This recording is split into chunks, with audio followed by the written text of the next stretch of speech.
À peine rentré des États-Unis, je reprends la route avec Lily. Nous partons en direction la dune du Pilat, le plus grand tas de sable de France et d'Europe. Nous arrivons à la tombée du jour, mais je n'ai pas beaucoup d'images de cette soirée-là. Je préfère vous montrer celle du lendemain. La formation de cette dune est liée à celle du banc d'Arguin. Au cours des siècles, les courants y ont charrié d'énormes quantités de sable. Puis le vent d'ouest en a arraché la substance pour nourrir la dune du Pilat.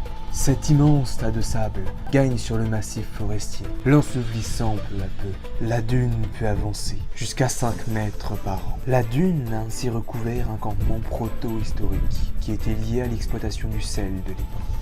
En 2013, un touriste trouvera même une urne funéraire, partie d'une nécropole datant de l'âge du fer.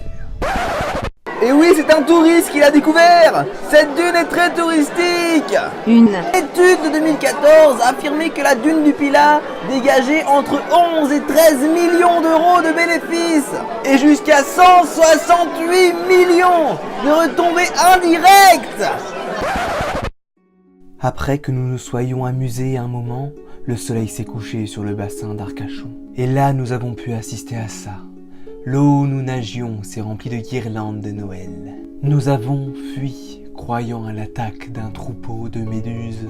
Mais nous étions loin du compte. Saviez-vous que certains planctons, des algues unicellulaires, sont capables de bioluminescence?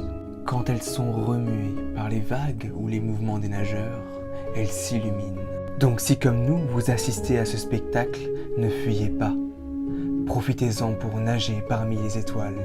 C'est au moins aussi plaisant que descendre la dune du Pilat en courant. Voilà, c'est tout pour aujourd'hui. Moi je vous dis à la semaine prochaine. N'hésitez pas à vous abonner. Putain, mais qu'est-ce que